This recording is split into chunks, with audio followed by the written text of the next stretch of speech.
Hello Munchkins, welcome back to the channel. My name is Ocean and I am an English educator on the platform of Unacademy.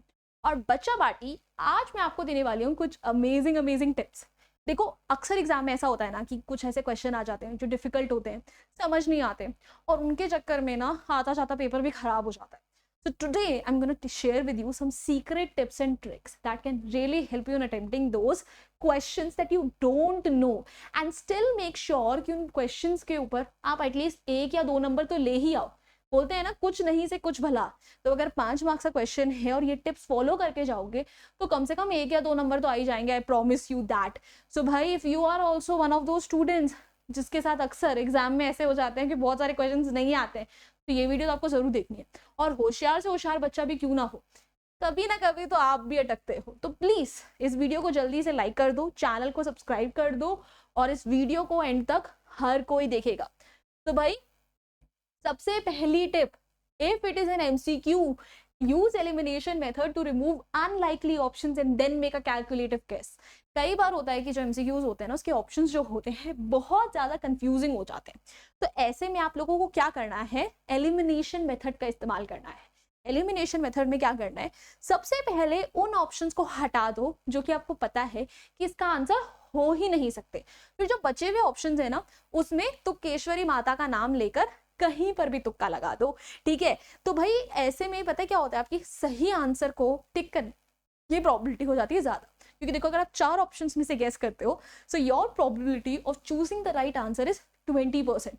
But अगर आप एक option या 2 option को भी eliminate कर देते हो ना तो आपकी प्रोबेबिलिटी 50% और आपकी प्रोबेबिलिटी जो है उससे 25% से तो आराम से इंक्रीज कितनी हो जाएगी, 3 आउट ऑफ 4 इज 75%, लाइक नहीं 1 आउट ऑफ 3 33.33%। सो भाई उससे तो इंक्रीज हो ही जाएगी अगर आप 1-2 ऑप्शंस भी एलिमिनेट कर देते हो। और जो लास्ट में दोनों ऑप्शंस बचे हैं ना उसमें से देखा करो इनमें से कौन सा ऑप्शन है जो मैं क्वेश्चन में से सबसे ज्यादा रिलेट कर सकती हूँ, जो उस टॉपिक में इसी टॉपिक के आसपास उसका मेंशन करा हो, और तब आप एक कैलकुलेटिव गेस लगाओ। ट्रस्ट मी, ठीक है, बहुत चांसेस है कि इससे आपका एमसीक्यू जो है नहीं आता हुआ भी सही हो जाएगा। Now on to the tip number 2, for short and long answer questions summarize everything you know about the chapter or topic। कई बार ऐसा होता है कि 3 मार्क का क्वेश्चन है, 6 मार्क का क्वेश्चन है, लंबे लंबे क्वेश्चन है, नहीं आते, अब क्या करें, कुछ मत करो, उस क्वेश्चन को ध्यान से 1-2 बार पढ़ो और उस टॉपिक से रिलेटेड जो भी इंफॉर्मेशन आपके दिमाग में ना, मतलब आलतू फालतू कुछ भी इंफॉर्मेशन क्यों ना हो, सबको लिख दो, सब कुछ लिख दो। अगर एक आपके पास चैप्टर में से क्वेश्चन आया है जिस और आपका जो 6 मार्क का क्वेश्चन है उसमें आपको लेना देना कुछ समझ नहीं आ रहा, समरी डाल दो, टीचर एटलीस्ट 1 या 2 नंबर तो दे ही देगी, कुछ ना कुछ तो रेलेवेंट मिल जाएगा ना, ठीक है। सो ऐसा मत करके आना कि वो क्वेश्चन बिल्कुल ब्लैंक छोड़ के आ जाओ, ठीक है, जितना घसीटा मार सकते हो मार दो, बट ये उसी टॉपिक से रिलेटेड जो भी इंफॉर्मेशन याद है सिर्फ वही मेंशन करनी है, उसके अलावा और कुछ मेंशन नहीं करना है। इस बात को एटलीस्ट थोड़ा ध्यान रखना। Now, next tip, if the question is related to a passage or a text, use context clues. Look for information in the surrounding text that might help you with the answer of the question. तो अगर आपके पास जो question है वो unseen passage में से extract based question है और आपको समझ नहीं आ रहा है इस क्वेश्चन का आंसर क्या होगा, तो अपने पैसेज पे वापस जाओ। कई बार जो है आंसर आपके पैसेज में ही छुपा होता है, उस इंफॉर्मेशन को बार बार पढ़ो, 2-3 बार पढ़ो, स्पेशली अगर वो जो क्वेश्चन है उसमें जो पॉइंट मेंशन करा गया उससे आसपास की इंफॉर्मेशन को पढ़ो, ठीक है, एंड देन उससे रिलेटेड अगर जो भी इंफॉर्मेशन आपको याद आती है वो लिख दो, ठीक है। बिल्कुल छोड़ के तो मतलब आना ही नहीं है। इसका पूरा इस वीडियो का गोल यही है कि अगर कोई क्वेश्चन नहीं भी आता तो भी हम ब्लैंक छोड़कर नहीं आएंगे, हम कुछ ना कुछ वहां पे फिर भी घुसा कर आएंगे, ठीक है। इसी मेथड को आप लोगों को फॉलो करना है एग्जाम में, ट्रस्ट में, और कुछ नहीं करना है। Now next for numerical and math questions, make sure to at least mention the formulas and try attempting it accordingly to seek partial credit।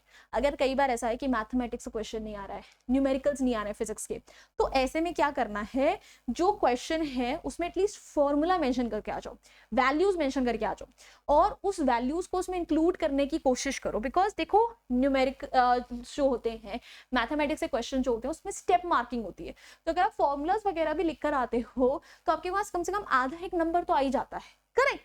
तो उसको ऐसे छोड़कर मत आना, जो थोड़ा बहुत डाल सकते हो, ठीक है, घुसा देना, बस डाल देना है, ठीक है, छोड़कर कुछ नहीं आना है, ठीक है, that is the complete goal. Next step बेटा, always attempt such questions towards the end and complete the rest of the paper first। जब भी ऐसे क्वेश्चंस की बारी आती है ना जिसमें बच्चे अटक जाते हैं, उसमें सबसे बड़ी गलती पता है बच्चे क्या करते हैं कि वो क्वेश्चंस को सबसे पहले करते हैं, जो कि सबसे गलत बात है। देखो अगर आपको ऑलरेडी कोई क्वेश्चन नहीं आता है और आप उसको सबसे पहले अटेम्प्ट कर रहे हो, तो एक तो आपका टाइम वेस्ट बहुत ज्यादा होता है, और जो पेपर आपको आता जाता है उसके लिए फिर आपको टाइम कम मिलता है, एंड आपका कॉन्फिडेंस लूज हो जाता है कि यार मुझे तो कुछ आता ही नहीं, मैं इसमें आगे क्या करूंगा। तो जो आपके आते जाते नंबर है ना, वो भी इसकी वजह से ना गए भैंस बानी में हो जाता है। तो सबसे पहले उस पोर्शन को अटेम्प्ट करो जो आपको अच्छे से आता है, एंड देन जो क्वेश्चंस नहीं आते उनको लास्ट में अटेम्प्ट करना चाहिए, बिकॉज नाउ यू नो कि जो आपके पास बचा हुआ टाइम है ना, you have to entirely dedicate to these questions, and you do not have to worry कि अभी भी यार मेरा इतना सारा पेपर बचा हुआ है करने के लिए। Like this the biggest trick and the biggest mistake that the students do as well, कि सबसे पहले मत करो, लास्ट में करो जाके, ठीक है। एंड बचा बारी, that's it, these were all the tips that I had in store for you, and I really hope कि इनमें से कोई टिप आपको हेल्प करे। बट जाने से पहले आपको एक काम क्या जरूर करना है, क्या करना है कि जाओ होशनगाम को अनअकैडमी पे फॉलो करो। क्यों? क्योंकि जिस तरीके से हम आपकी free of cost classes YouTube पर लेते हैं, सिमिलरली बहुत सारी फ्री क्लासेस हम आपके लिए एप्लीकेशन पर भी लेते हैं, और वहां पे तो आप डाउट पूछ सकते हो, नोट्स डाउनलोड कर सकते हो। फायदा क्यों नहीं उठाओ, अभी कभी जाओ फॉलो करो। ऑल्सो गाइज, अगर आपको ये वीडियो हेल्पफुल लगी है, अच्छी लगी है, तो प्लीज वीडियो को लाइक करो, चैनल को सब्सक्राइब करो, share this video with as many people as possible, and help them out as well. So that's it, I will see you guys next time. Until then bye bye, हasta la vista, फिर मिलेंगे पढ़ते पढ़ते।